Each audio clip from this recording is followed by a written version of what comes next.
Hello, and here are my thoughts so far on Nioh, or Nioh, however it's said. Now this game plays very similarly to Bloodborne and the Dark Souls franchise, and it's equally as punishing as those games, but very rewarding and engaging too. Adjectives.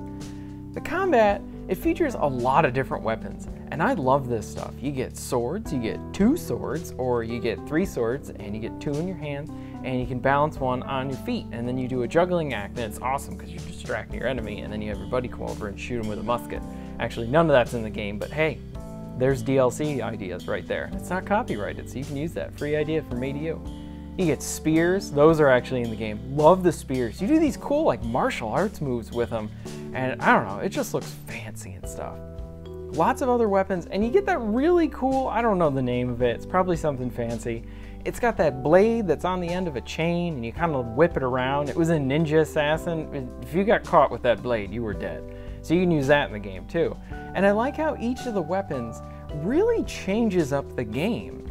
Especially in how it's played. There's a lot of little nuances with each weapon that you use, and it's almost like playing a brand new game every time I use a different weapon.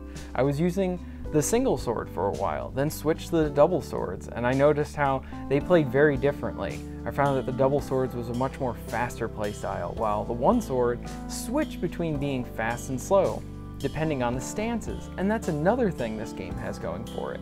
In addition to all the weapons, you then have different stances. You can have a low stance, a mid stance, and a high stance. Now with the high stance, you can do like a lot of damage. Mid stance seems to be middle of the road, hence the name. Low stance, I've noticed, if you got enemies that are crawling on the ground, I found that to be the best way to take them out. Or you do a lot of quick cuts to the enemy. Not exactly the most damage, but you're hitting them a lot of times. And I like how it has this different stuff. With that, you know going into the combat you have a lot of different options, which is really cool. Now, I'm not saying I'm the best person at these kinds of games. I actually really suck, and I'm surprised that I make it through them. I do a lot of grinding just to be able to beat the game. But with Nioh, I found that it was much more accepting or easy to get into compared to the other styles of games like this. And it does ramp up the difficulty a couple missions in. I feel like you hit a boss, it was either the second or third one, where things started to get really tough.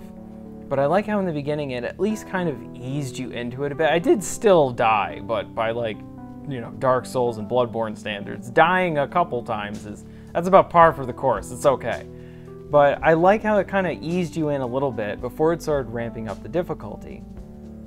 Now, with this game, as I said before, it plays similar to those other 2 games, but there's also a lot of crafting in this game and a lot of loot. There's a lot more RPG mechanics in here than those previous 2 games, and I really like what they have here. It's very in-depth stuff, and I feel like this is going to be a game that I'm going to want to return back to with New Game Plus after I beat it. It's very addictive and very fun, as it is very, very punishing. I'm a little bit biased with Nioh, and part of that is because it's set in feudal Japan, and I love feudal Japan. I mean, really, who doesn't like feudal Japan? It's just a terrific setting, and to go along with that, this game feels like a fantastic successor to one old game back on the PS2 called Onimusha. And I love Onimusha, and I really wish they would bring it back, whether in remastering the old ones or create a brand new one.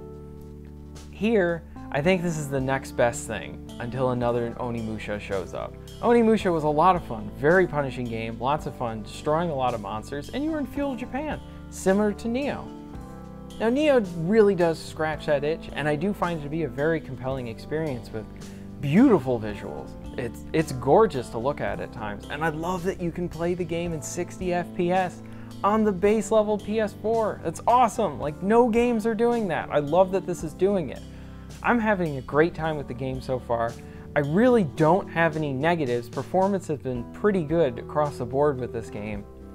And it is hard, so that's one thing I will say, is that if you are looking for a new game and you enjoy action games or you enjoy RPGs, either or, I'd say definitely check this out, but make sure you're in the right mindset for this game. because it is challenging and you're going to be needing to overcome a lot of obstacles in the game. So it's not a cakewalk. Know that going in, and if you're not ready for a challenge like that, wait until you're in the right mindset for this game and then tackle it. So those are my thoughts and comments so far. I hope you guys enjoyed the video. Please leave a like if you enjoyed the video, and if you want to see more content like this, please leave a subscribe. I'll see you next time.